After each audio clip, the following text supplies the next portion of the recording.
j'avais commencé à expliquer un petit peu comment ça se passe. Donc, je vais reprendre à partir de là, mais assez rapidement. Donc, on a une partie. Alors, A, c'est un ensemble qui est inclus dans un espace vectoriel. Donc, c'est juste un ensemble, hein, c'est pas un sous-espace. Alors, A, c'est une partie. Alors, je vous ai dit, bon, j'avais pas rectifié, c'est pas forcément une partie non vide, elle peut être vide. Alors, il y a des sous-espaces qui contiennent A, on l'avait expliqué, etc. Alors, qu'est-ce que le sous-espace engendré par A? Alors, le sous-espace engendré par A, voilà comment on le note. Donc, on écrit A avec ces deux symboles, entre ces deux symboles. Alors, ça représente quoi le sous-espace engendré par A? Alors, c'est l'intersection de tous les sous-espaces qui contiennent A. Alors, ils contiennent A, ça veut dire que A, il est inclus dans tous ces sous-espaces. Donc, c'est l'intersection de tous ces sous-espaces qui contiennent A. Et c'est aussi le plus petit sous-espace vectoriel qui contient A. Donc, le sous-espace engendré par A, il contient A, et c'est un sous-espace vectoriel. En même temps, c'est le plus petit. Voilà ce qu'on appelle le sous-espace engendré par A. Alors, dans la pratique, on n'a pas besoin d'aller très loin. Alors, pour les besoins de la première année, ce qu'il faut savoir, c'est quoi le sous-espace engendré par un ensemble fini de vecteurs. C'est tout ce qu'il faut savoir. Donc, on vous donne n vecteurs, V1, V2 jusqu'à Vn, et puis on considère A, donc ce qui va jouer le rôle de A ici, ça va être l'ensemble V1, V2 jusqu'à Vn. Donc, c'est un ensemble qui a un nombre fini d'éléments. Alors, qu'est-ce qu'on appelle le sous-espace engendré par A? Donc, le sous-espace engendré par A, il est égal à l'ensemble des combinaisons linéaires de V1 jusqu'à Vn. Donc, c'est tout ce qu'il faut savoir à votre niveau. Donc, le sous-espace engendré par A, c'est l'ensemble de toutes les combinaisons linéaires de V1, V2 jusqu'à Vn. Alors, j'ai écrit ce que ça signifie ici. Donc, le sous-espace engendré par A, on le note comme ça. C'est le sous-espace engendré par V1, V2 jusqu'à Vn. Alors, c'est quoi? C'est l'ensemble de toutes les combinaisons linéaires. Alors, on avait dit qu'une combinaison linéaire, voilà comment il s'écrit. Donc, c'est l'ensemble des lambda 1 V1 plus lambda 2 V2 plus lambda n Vn, où les lambda i sont dans le cas. Donc, voilà ce qu'on appelle le sous-espace engendré par A. Alors maintenant, si A est vide, alors je vous ai dit A peut ne pas être non vide, il peut être vide. Alors si A est vide, alors le plus petit sous-espace qui contient l'ensemble vide, eh ben, ça va être l'ensemble 0. C'est ça le plus petit sous-espace qui contient l'ensemble vide. Donc c'est le sous-espace engendré par l'ensemble vide. Le sous-espace engendré par l'ensemble vide, c'est l'ensemble qui est réduit à l'élément neutre. Bon, alors on va faire la preuve de cette proposition. Pourquoi le sous-espace engendré par A, il est égal à l'ensemble des combinaisons linéaires, à l'ensemble de toutes les combinaisons linéaires. Alors, donc, cet ensemble-là, je vais l'appeler F. Donc, l'ensemble qui est ici, on va le noter F. Donc, c'est l'ensemble de toutes les combinaisons linéaires de V1, V2 jusqu'à Vn. Alors, ce qu'on vous demande de démontrer, on vous demande de démontrer que le sous-espace engendré par A, il est égal à F. Alors, on a dit d'après la définition que le sous-espace engendré par A, c'est le plus petit sous-espace vectoriel qui contient A. Alors, pour montrer que A, le sous-espace engendré par A, est égal à F, alors donc, il faut montrer que F, justement, il faut montrer que F, c'est le plus petit sous-espace vectoriel qui contient A. Et dans cette phrase, il y a trois choses. Il faut montrer d'abord que c'est un sous-espace, qu'il contient A, et que c'est le plus petit. Donc, il y a trois choses à démontrer. Premièrement, que F, c'est un sous-espace vectoriel. Deuxièmement, il faut montrer que F contient A, ça veut dire que A est inclus dans F. Et troisième chose à démontrer, c'est que F, c'est le plus petit de tous les sous-espaces qui contiennent A. Ça veut dire que si j'ai un sous-espace qui contient A, si G, c'est un sous-espace qui contient A, tel que A est inclus dans G, alors, comme F c'est le plus petit, donc F est inclus dans G. Voilà les trois choses qu'il faut démontrer. Alors, si je montre ces trois choses, ça signifie que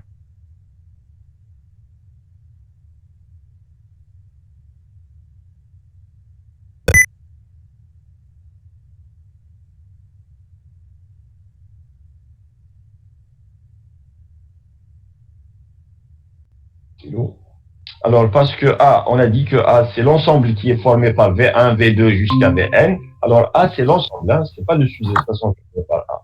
A, c'est l'ensemble V1 jusqu'à Vn. Alors, pour montrer que A est inclus dans F, alors F, c'est l'ensemble des combinaisons linéaires.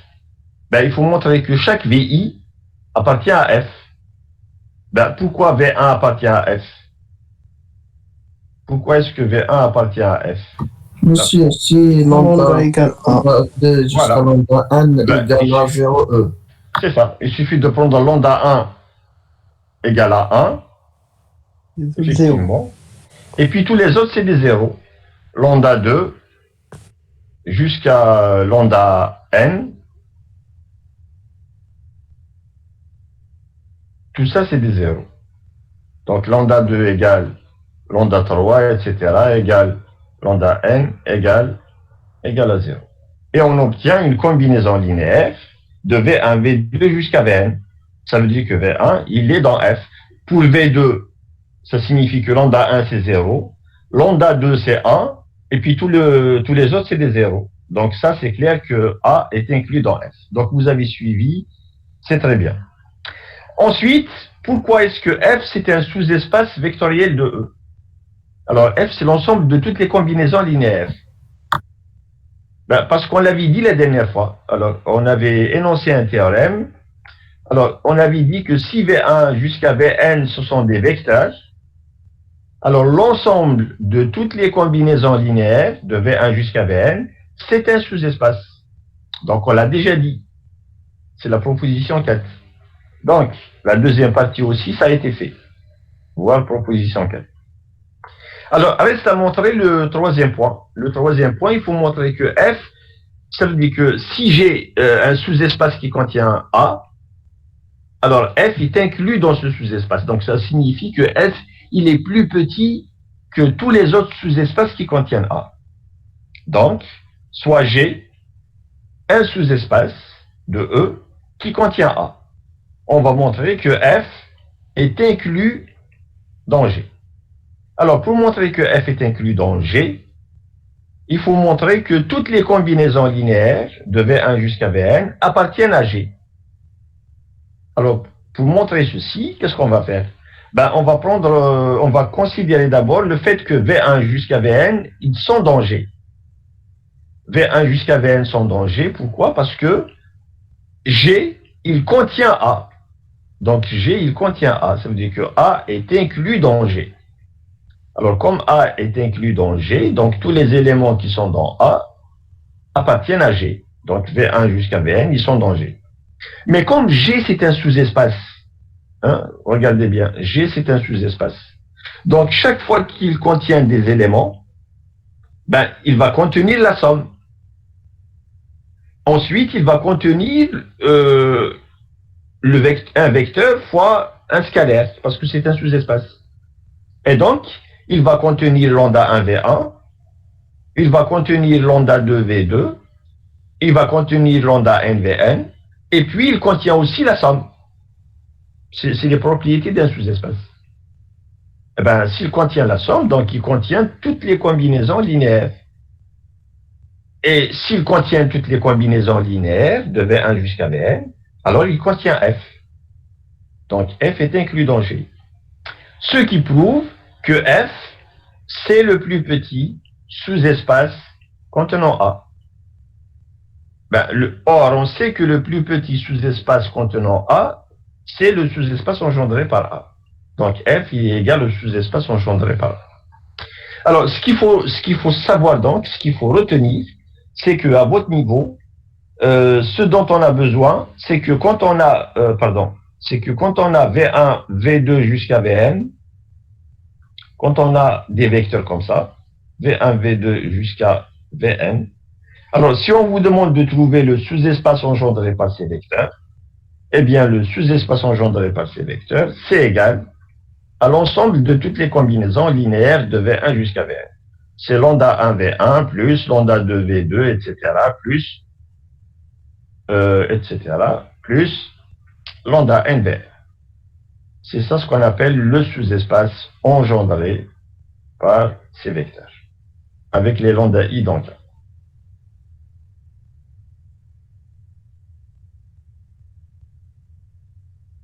Voilà ce qu'il faut retenir.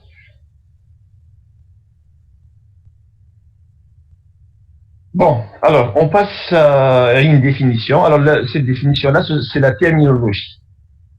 Alors, il y a certains termes qu'on utilise, donc il faut vous familiariser avec. Alors, je vais juste voir s'il y a des gens qui attendent. Non. Et donc, je continue. Bon, alors, lorsque on dit, donc si A c'est une partie de E, lorsque A, le sous-espace engendré par A est égal à F, alors on dit que F, donc il est engendré par A, et on dit aussi que A, l'ensemble A, on dit que c'est une partie génératrice de F. Donc les deux termes, on les utilise alternativement. On peut utiliser l'un ou l'autre. On peut dire, si on veut commencer par F, on va dire que F, il est engendré par A. Si on veut commencer par l'ensemble A, on va dire que A, c'est une partie ou bien une famille génératrice de F. Donc on utilise les deux termes souvent, donc dans un sens ou dans l'autre sens.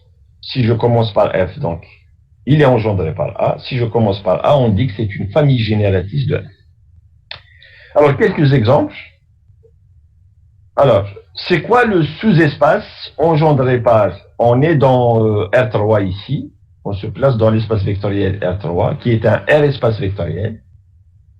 Alors, on a des vecteurs. E1, comme d'habitude, je les utilise souvent. E1, c'est 1, 0, 0. E2, c'est 0, 1, 0. Et E3, c'est 0, 0.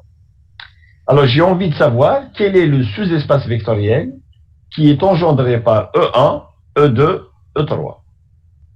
Alors, le sous-espace qui est engendré par E1, E2, E3, c'est comme ça qu'on le note.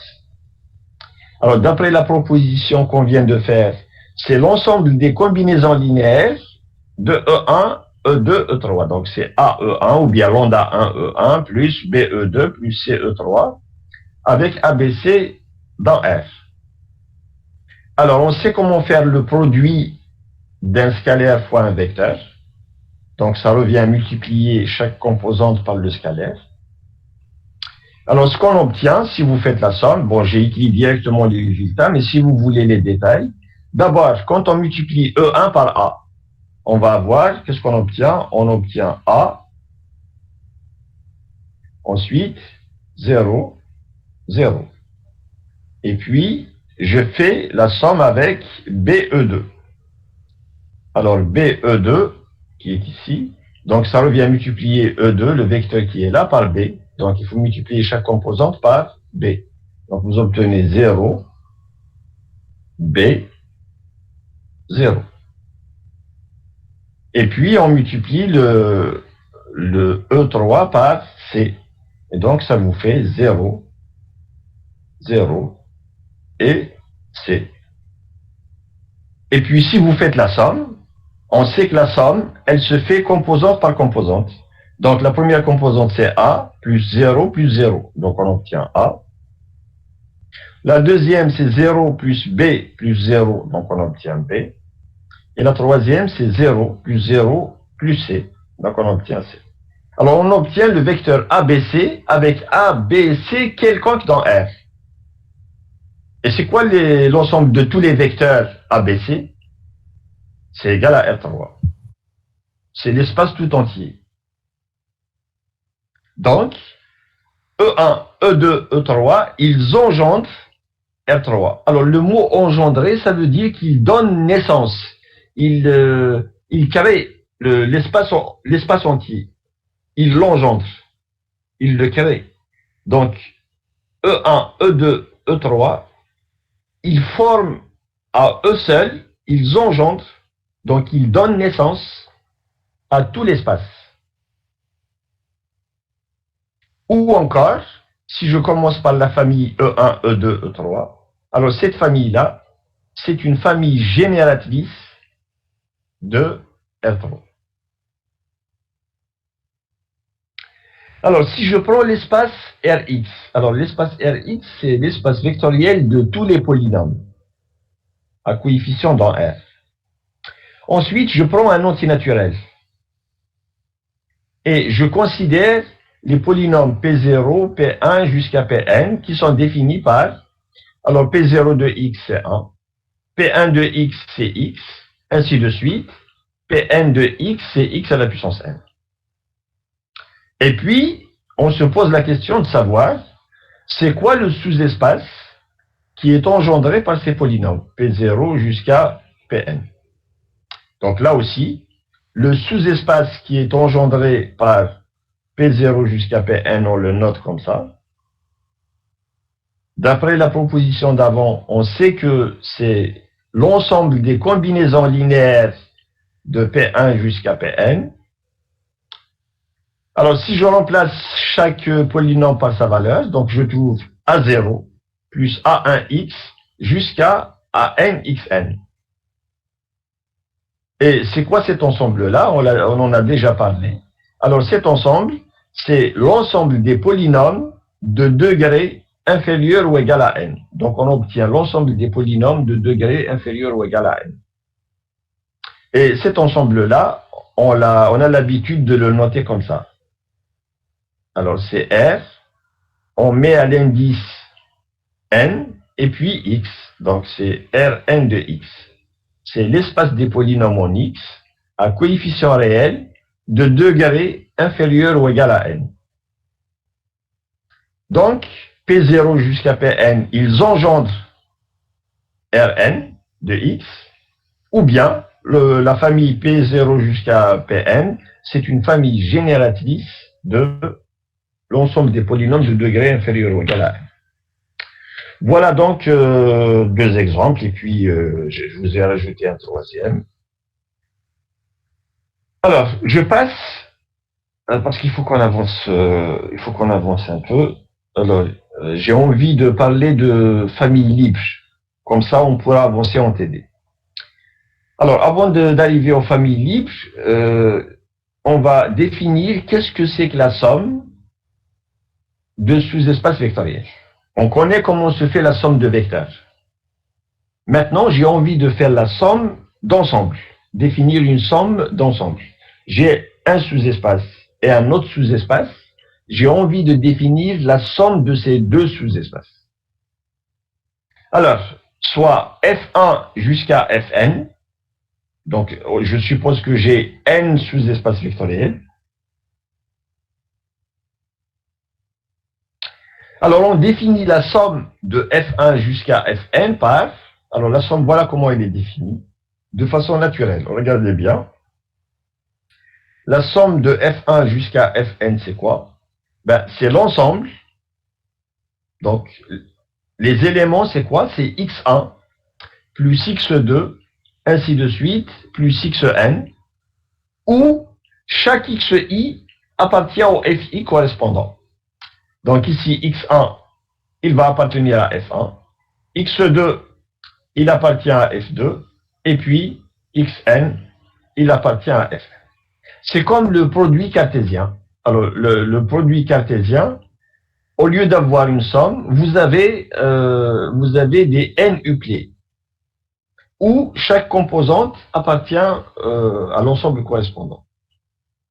Donc, au lieu d'avoir le triplet x1 jusqu'à xn, ça c'est pour comment on appelle ça? Ça c'est pour le produit cartésien. Pour le produit cartésien, on a x1 jusqu'à xn n uclés, comme ça, où chaque xi appartient à fi. Si, au lieu du produit, vous avez la somme, alors ce qu'on obtient, c'est pas un n uclé, mais on obtient une somme. Et dans cette somme, chaque xi appartient au fi correspondant. Donc x1, ça appartient à f1. Le deuxième terme x2 appartient au deuxième ensemble. Le dernier terme, il appartient au dernier ensemble. Alors c'est comme ça qu'on définit la somme de sous-espaces vectoriels. Alors j'ai dit ici, on vérifie facilement, parce que c'est juste la définition. Regardez la définition d'un sous-espace, et elle s'applique vraiment facilement. C'est pour ça que je ne l'ai pas écrit. S'il y avait des difficultés, j'aurais rédigé la démonstration. Donc, je ne l'ai pas faite, c'est parce que tout le monde peut la faire facilement. Donc, on vérifie facilement que cet ensemble-là, F1 plus F2 plus Fn, c'est un sous-espace vectoriel de E. Alors, il est non vide. Si vous prenez deux éléments de la somme, vous faites encore leur somme, elle va appartenir à la somme. Si vous prenez un élément de la somme avec un scalaire et que vous faites le produit, ben, ça appartient à la somme. Donc, c'est un sous-espace. Alors, cet exercice, vous pouvez ne pas le faire. C'est bon à savoir. Si quelqu'un a envie de pousser un petit peu ses connaissances un peu loin, il peut le faire. Sinon, c'est juste bon à savoir.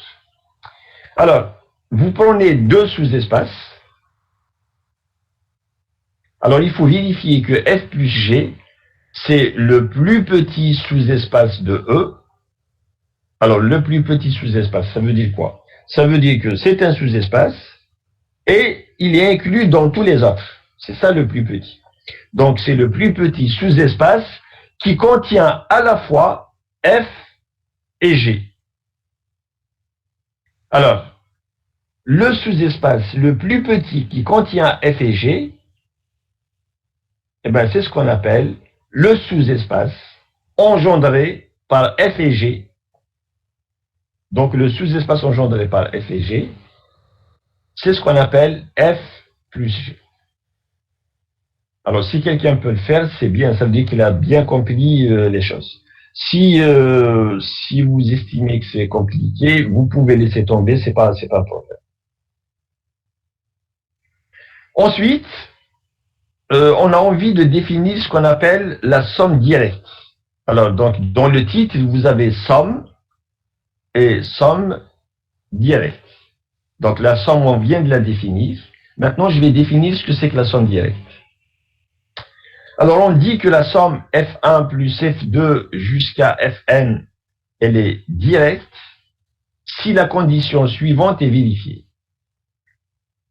Alors, pour tout V1 dans F1, V2 dans F2, Vn dans Fn, alors, V1 plus V2 plus Vn est égal à 0, implique que V1 égale V2, etc., égale à Vn égale à 0.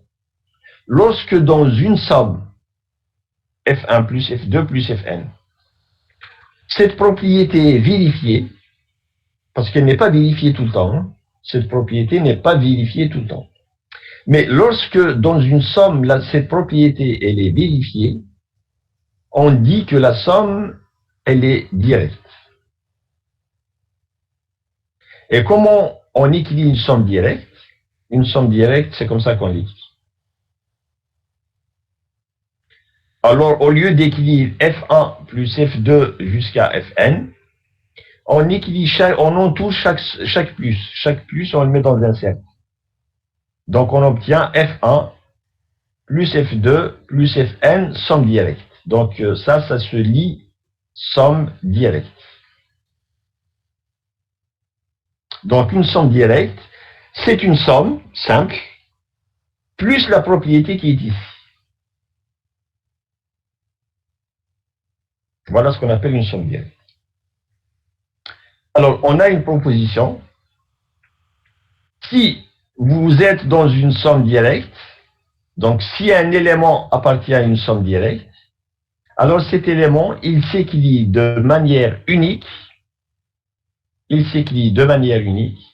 X égale x1 plus x2 plus xn avec x1 dans f1, x2 dans f2 et xn dans f2.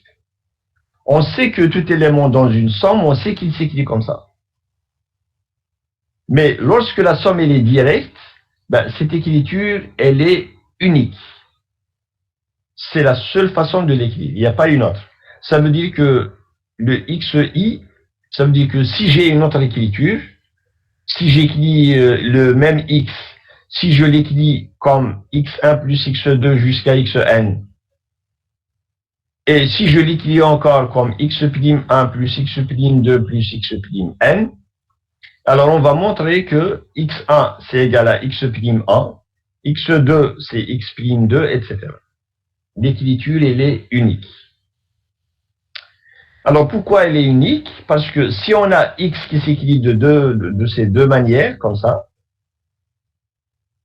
donc si je ramène cette quantité ici, si je la ramène ici, qu'est-ce que j'obtiens?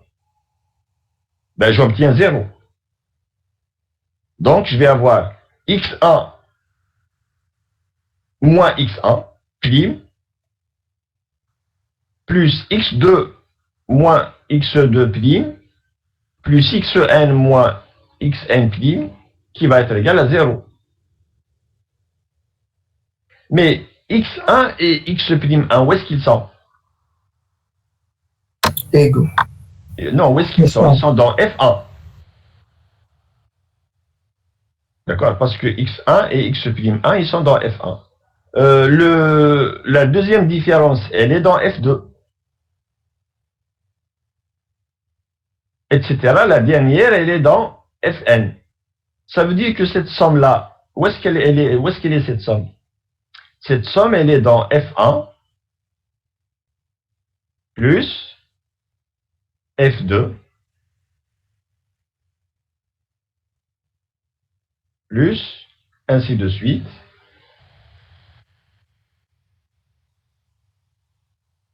plus Fn. Mais dans les hypothèses, regardez bien les hypothèses de la proposition. Alors, les hypothèses, on vous a dit que la somme, elle est directe. Ça veut dire que non seulement cette somme, cette écriture, elle appartient à la somme, mais elle appartient à la somme qui est directe. Et puisque la somme, elle est directe, je regarde la définition, qu'est-ce qu'elle me dit? C'est quoi une somme directe? Une somme directe, c'est une somme simple, plus cette propriété. Et cette propriété, qu'est-ce qu'elle dit? Elle dit que quand une somme comme ça est nulle, ça signifie que chaque composante de la somme est nulle. Donc à partir de là, donc j'ai une somme qui est nulle, regardez bien, j'ai une somme qui est nulle. Et comme elle est directe, la somme elle est directe, ça signifie que chaque composante est nulle. Donc x1 plus x'1, ici c'est 1, c'est pas n. x2 plus x', 2, etc. xn plus moins x', tout ça c'est égal à 0. Et donc, x1 c'est égal à x'1, x2 égal à x'2 et xn égal à x'. C'est ça ce que ça signifie, l'écriture est unique. D'accord? Donc, quand on est dans une somme directe, cette écriture-là, on ne peut pas l'écrire autrement. C'est une écriture unique. Et c'est très important pour la suite. Dans une somme directe, le fait que l'écriture est unique, c'est très important pour la suite. Voilà donc qu'est-ce qu'on appelle une somme et une somme directe. Alors, dans la série d'exercices, je vous ai mis des exercices où il s'agit de trouver des sommes directes, etc. Donc, c'est pas la peine de donner des exemples ici. On va traiter quelques exercices de la série et vous allez voir comment ça se passe. Alors, le cas de deux sous-espaces. Alors, on va regarder qu'est-ce qui se passe dans le cas de deux sous-espaces vectoriels. Dans la pratique, c'est souvent cette situation-là qui se présente. Donc, au lieu d'avoir n, on a simplement 2. Et comment ça se passe dans le cas de 2? Alors, soit f et g, deux sous-espaces. Il y a des gens qui attendent. J'espère que c'est pas depuis tout à l'heure. Bon, donc soit f et g, deux sous-espaces d'un cas espace vectoriel. Alors, ça signifie quoi cette écriture? Ben, ça signifie que la somme, donc ça signifie que la somme est directe.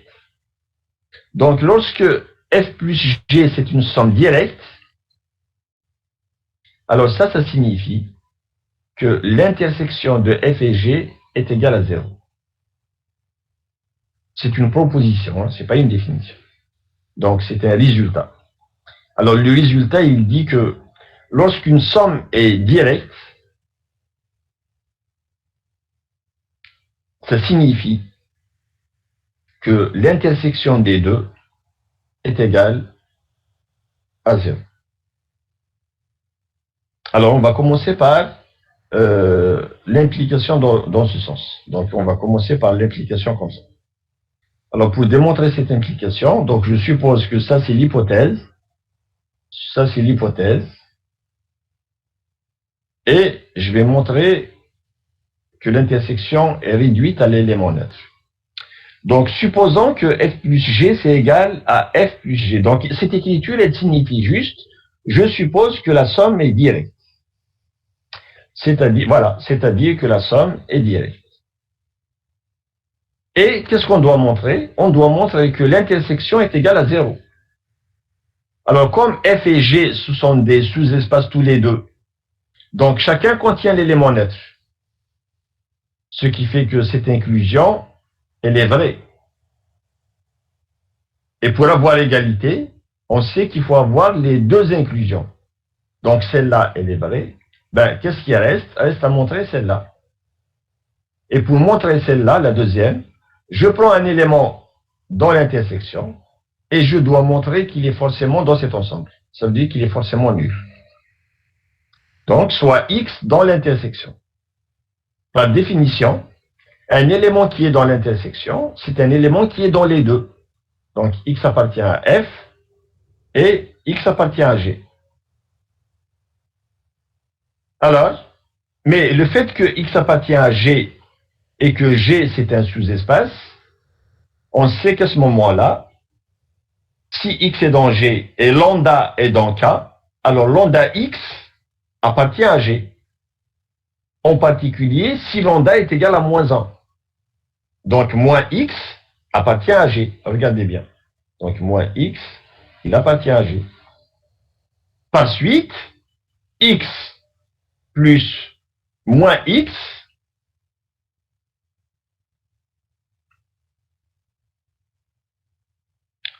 alors, qu'est-ce que j'ai écrit ici? Pourquoi x moins x plus 0? Ah non, c'est égal à 0, c'est pas plus ça. Oui. Alors ici, il y a une erreur. Donc, il faut que je la rectifie. Donc, x plus moins x est égal à 0. Alors, avec x, le premier x, je le prends dans f. Celui-là, je le prends dans f. Le deuxième élément qui est moins x, celui-là, je le prends dans g. Hein, parce que moins x appartient à g.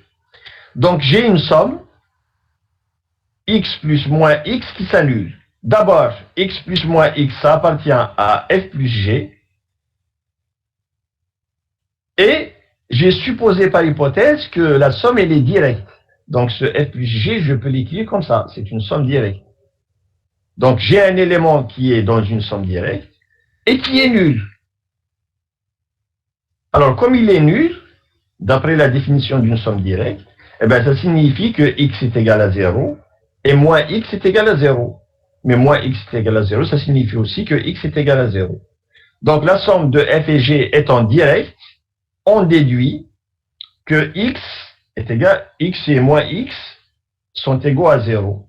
Ce qui prouve que f inter g est inclus dans l'ensemble 0. Et la double inclusion, elle me donne l'égalité. Donc, je viens de montrer l'implication dans ce sens. Alors maintenant, pour avoir l'équivalence, il faut montrer aussi l'implication dans l'autre sens. Alors, pour l'implication dans l'autre sens, l'hypothèse, c'est que f inter g, on va supposer que c'est égal à 0, et on va montrer que la somme est directe. Donc, montrons que la somme de f et g, elle est directe. Alors, qu'est-ce qu'il faut pour montrer qu'une somme est directe? Alors, il faut montrer que si j'ai deux éléments, l'un dans f, l'autre dans g, tel que la somme est égale à 0, eh bien, on doit montrer que x est égal à 0 et y est égal à 0. Donc, le fait que x plus y est égal à 0, ça signifie que x est égal à moins y. Mais on a dit que x, il est dans g, plutôt dans f. X, il est dans f.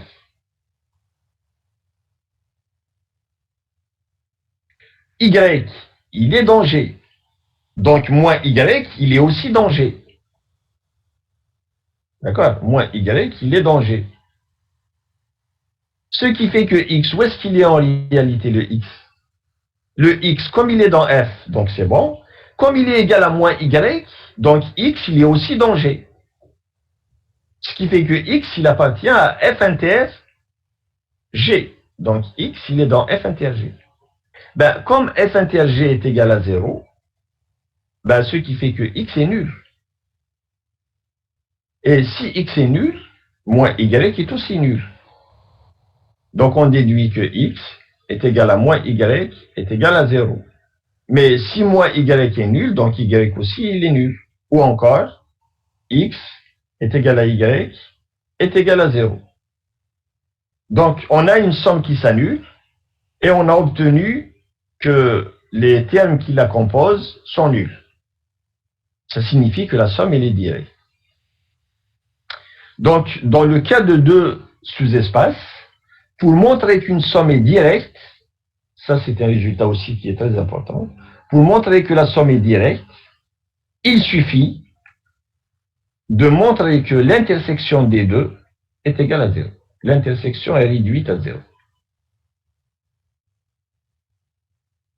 Donc il y a deux façons de montrer qu'une somme est directe.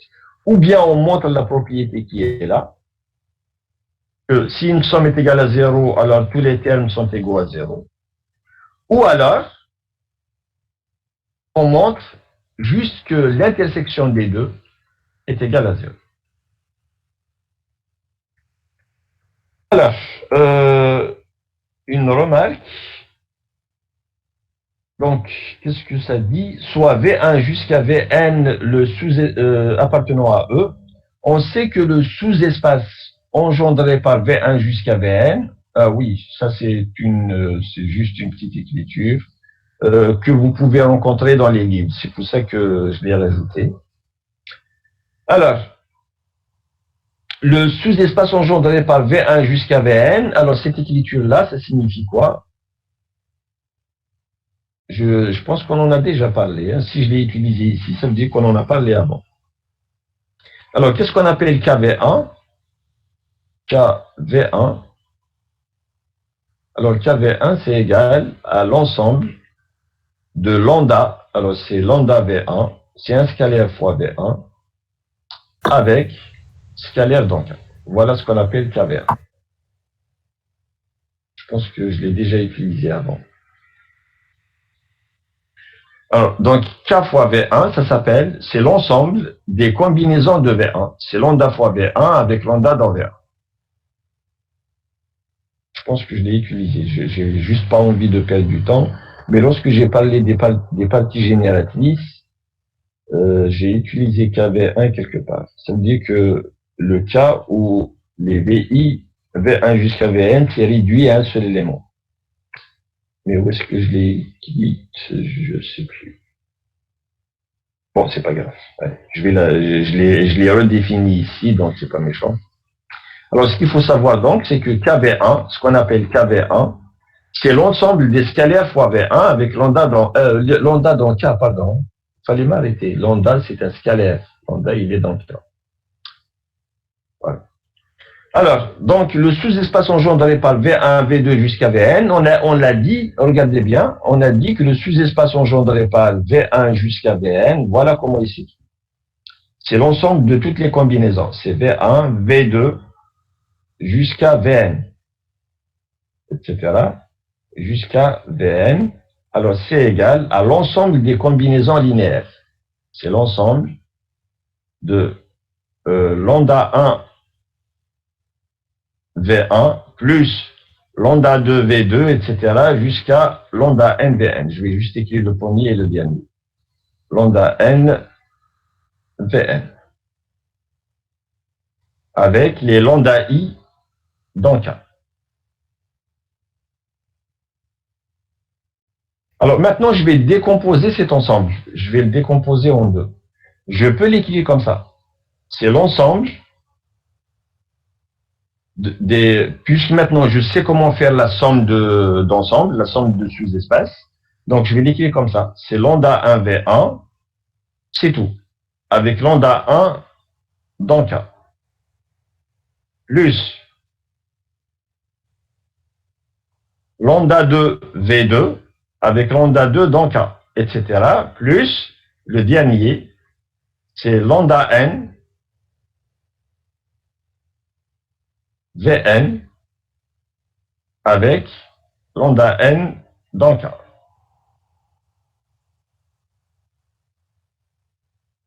Et donc, ça va donner, alors l'ensemble des lambda IVI, c'est K fois VI, c'est ce qu'on appelle K fois VI. Donc ici, j'obtiens K fois V1, plus K fois V2, ainsi de suite, plus K fois Vn. Donc j'ai pu écrire le sous-espace engendré par V1 jusqu'à Vn comme une somme de sous-espaces. C'est une somme. C'est KV1, etc., plus KV2, etc., plus KVN. Alors, KVI, donc KVI, c'est l'ensemble des lambda VI avec lambda dans K. On sait que c'est un sous-espace et c'est égal au sous-espace engendré par VI. Alors là, donc KV1, je l'ai écrit comme ça. C'est le sous-espace engendré par V1 plus, ainsi de suite, le sous-espace engendré par Vn. Alors, c'est quoi le sous-espace engendré par un seul vecteur? Le sous-espace engendré par un seul vecteur, c'est quoi? C'est l'ensemble des combinaisons linéaires de ce seul vecteur. Comment on écrit une combinaison linéaire d'un seul vecteur? C'est lambda fois VI, donc c'est exactement ceci. C'est lambda fois V1 avec lambda dans K. Donc cet ensemble-là, ce n'est rien d'autre que le sous-espace engendré par V1. Donc cette remarque, qu'est-ce qu'elle vous dit? Cette remarque, elle vous dit que le sous-espace engendré par V1, etc., jusqu'à Vn, on peut l'écrire, ce sous-espace, on peut l'écrire comme une somme. On peut le décomposer comme le sous-espace engendré par V1, plus le sous-espace engendré par V2, plus le sous-espace engendré par Vn. Voilà comment on peut décomposer le sous-espace engendré par un nombre fini de vecteurs. Je peux l'écrire comme une somme de sous-espaces. Chaque sous-espace, c'est le sous-espace engendré par V. Donc voilà l'objet de la remarque. D'accord. Ensuite, Bon, j'aurais dû peut-être l'écrire aussi ici pour que ça soit plus clair. Je vais la rectifier un petit peu. Alors, KVI, chaque KVI, c'est le sous-espace engendré par VI. Et donc, l'objectif, c'est de dire que cette somme-là, je peux l'écrire comme ça. C'est V1, le sous-espace engendré par V1, plus, ainsi de suite, plus le sous-espace engendré par V1. Voilà. Alors, exemple. Alors, toujours, je reviens à R3. Donc, on est dans R3. Je prends les mêmes vecteurs. E1 égale 1, 0, 0. E2, c'est 0, 1, 0. E3, c'est 0, 0, 1. Et puis, j'ai envie de regarder, est-ce que cette somme-là, est-ce que cette somme est directe? Alors, pour voir si cette somme est directe, donc je vais prendre un vecteur de R, E1, donc un vecteur qui est engendré par E1, un vecteur engendré par E2, un vecteur engendré par R3. Je vais supposer que leur somme est nulle et je vais montrer que chaque composante est nulle pour que la somme soit directe. Alors, donc, pour cet exemple, j'ai dit que cette somme-là, elle est directe et on a la somme directe. Elle va donner tout l'espace aussi. Alors, la preuve, d'abord, pourquoi la somme, elle est directe? Alors, je vais prendre un élément dans RE1. Alors, c'est quoi un élément qui est dans KE1? C'est un élément qui s'écrit un scalaire fois E1. Et un scalaire fois E1, donc si je multiplie E1 par un scalaire, ça me donne A0, 0. Donc, je l'appelle U. Soit U égale à A fois E1 égale à A0, 0. Ensuite, je vais prendre un autre vecteur, V égale à BE2. Donc, c'est 0, B0 qui appartient au sous-espace engendré par E2. Et puis, un autre vecteur, CE3, qui va s'écrire comme ça, qui est dans le sous-espace engendré par E3. Alors, je vais supposer que leur somme est nulle. Et on va montrer à ce moment-là que U est égal à V est égal à W est égal à 0. Alors, si je fais la somme, qu'est-ce que j'obtiens? Si je fais A00 plus B 0B0 plus 00C, alors si je fais la somme, j'obtiens ABC. Et 0 de R3, on sait que c'est égal à 0, 0, 0. À ce moment-là, si deux vecteurs sont nuls, donc leurs composantes, plutôt si deux vecteurs sont égaux, leurs composantes sont égales. Donc, on va avoir A égale 0, B égale 0, C égale 0. Mais si A est égal à 0, alors U est nul. Si B est égal à 0, alors V est nul. W aussi va être nul. Donc, ça signifie que U est égal à V est égal à W est égal à 0. Ben, ça signifie que la somme, elle est directe. Donc, cette somme-là, elle est directe. Donc, la première chose, c'est réglé. Donc, la somme RE1 plus RE2 plus RE3, etc., elle est directe. Ça, on l'a réglé. Maintenant, on va montrer que la somme directe, elle est égale à R3. Alors, la somme de sous-espaces, on sait que c'est un sous-espace. Ça veut dire que la somme, elle est toujours incluse dans l'espace. On ne sort pas de l'espace. Quand on prend deux sous-espaces, la somme, c'est un sous-espace. Ça veut dire que c'est inclus dans R3. Et donc, pour avoir l'égalité, il suffit juste de montrer que R3 est inclus dans la somme directe. Alors, pour montrer que c'est égal à R3, donc vérifions que cette somme est égale à R3. Alors, on sait que la somme est incluse dans R3. Alors maintenant, pour avoir l'inclusion dans l'autre sens, je prends un élément quelconque dans R3. Alors, cet élément-là s'écrit, alors il y a une erreur ici, il n'y a pas de X. X, Y, Z. Alors, x, y, z s'écrit. On peut l'écrire comme ça. Je le décompose comme x0, 0, plus 0, y0, plus 0, 0, z.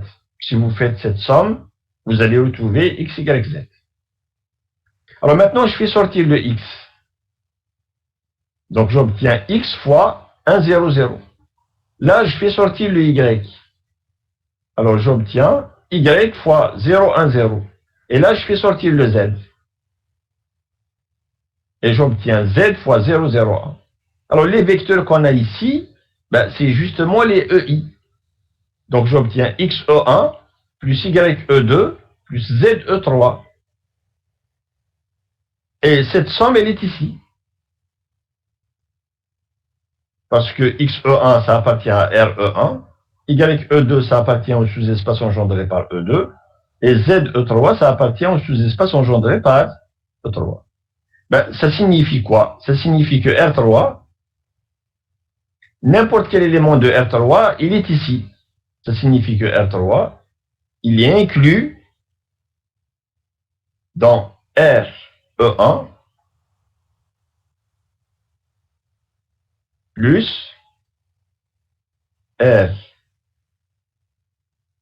RE2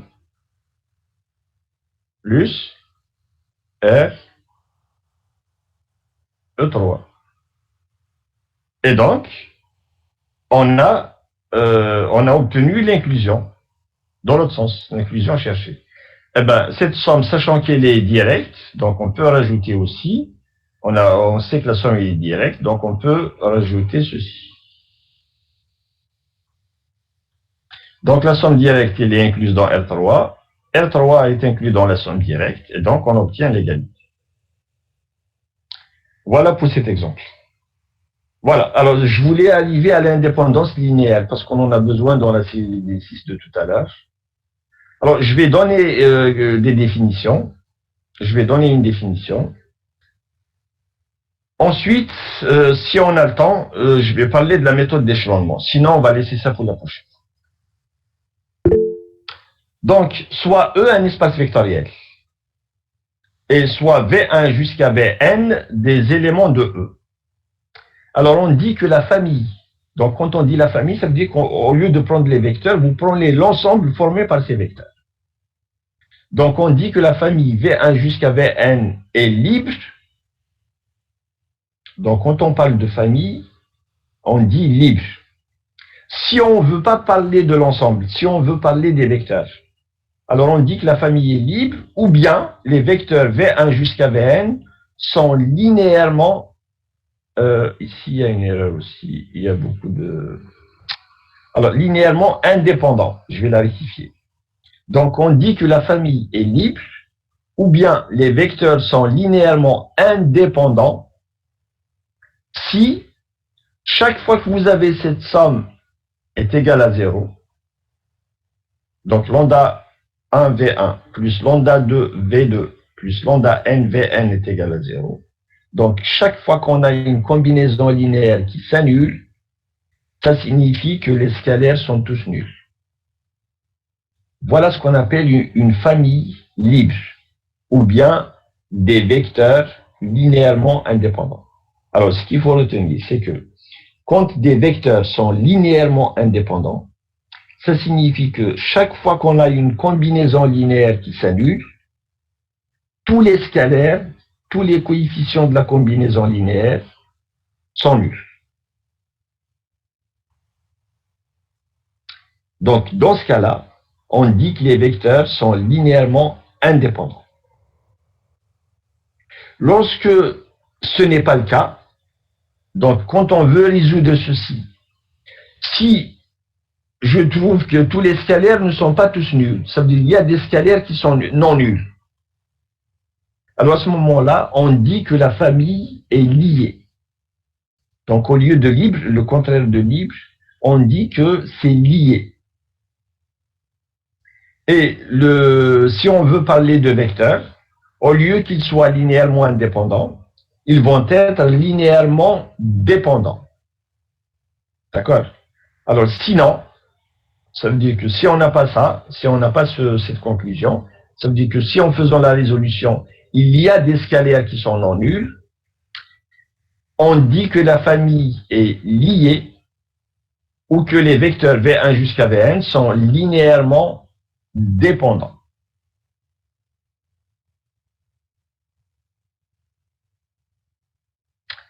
Alors, avant de voir des exemples, voilà, je vous ai donné des exemples.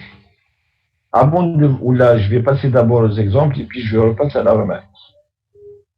Alors, je vais commencer par les exemples. Allez, pour que ce soit clair pour tout le monde. Alors, toujours, je prends E égale à R3. Je prends les mêmes vecteurs. E1, E2 et E3. Alors, je veux savoir, est-ce que ces vecteurs-là, est-ce que ces vecteurs sont linéairement indépendants ou bien est-ce qu'ils sont linéairement dépendants? Alors, comment savoir? Je prends une combinaison linéaire qui est nulle. Donc, si je prends lambda, mu et gamma, tel que lambda E1 plus mu U2 plus gamma E3 est égal à 0. Alors, comme cette somme lambda E1 plus mu U2 plus gamma E3, c'est le vecteur, quand vous faites les calculs, vous multipliez par le scalaire, ensuite vous faites les sommes, vous obtenez le vecteur lambda mu gamma.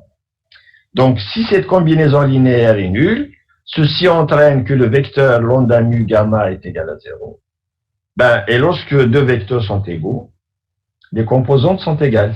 Ça veut dire que lambda égale mu égale gamma égale à 0.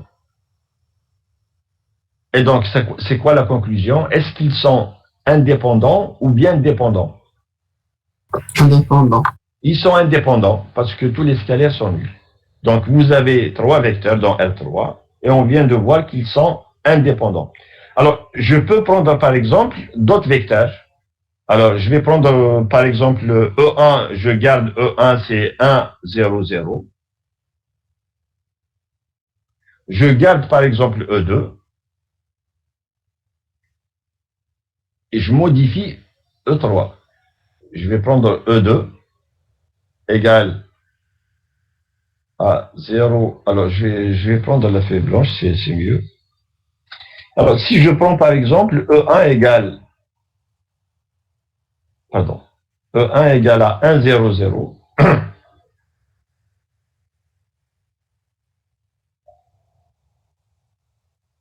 Alors, je vais prendre E2 égale 0, 1, 0.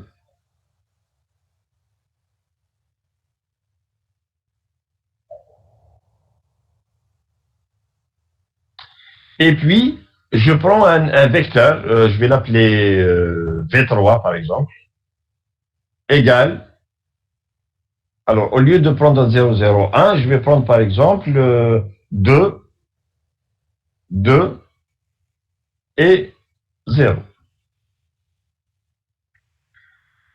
Alors, est-ce que ces vecteurs vont être indépendants ou bien dépendants? Alors, au fait, ici, ils vont être dépendants. Parce que si vous faites la résolution de lambda E1 plus bêta E2 plus gamma V3 égale 0, eh bien, vous n'allez pas trouver que les scalaires sont nuls. Quand vous faites la résolution, vous allez voir que les scalaires ne sont pas forcément nuls. Et on a 2E1 plus 2E2. Alors, voilà, par exemple, si vous prenez E1 plus E2, qu'est-ce que vous allez trouver? E1 égale à E2 égale à moins V3. E1 égale à, vous allez trouver 1, 1, 0. Mais 1, 1, 0, c'est quoi? C'est 1 demi de V3. Donc, si vous mettez moins 1 demi de V3, qu'est-ce que ça vous donne?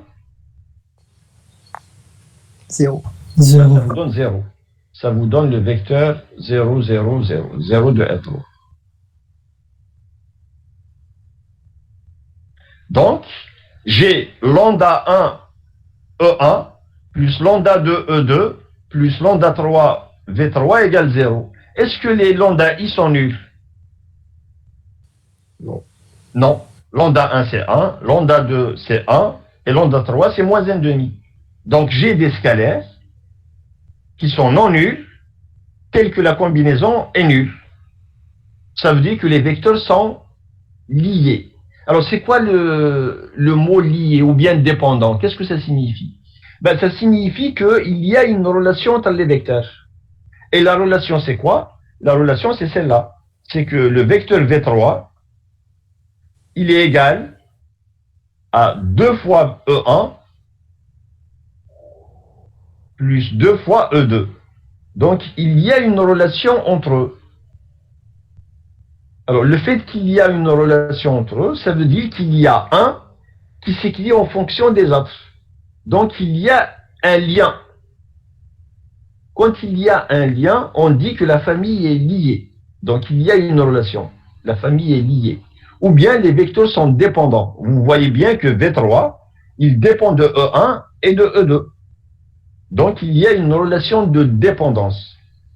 Ben, quand il n'y a pas de relation de dépendance, on dit qu'ils sont libres. Chacun est de son côté. Il n'y a aucune relation entre eux.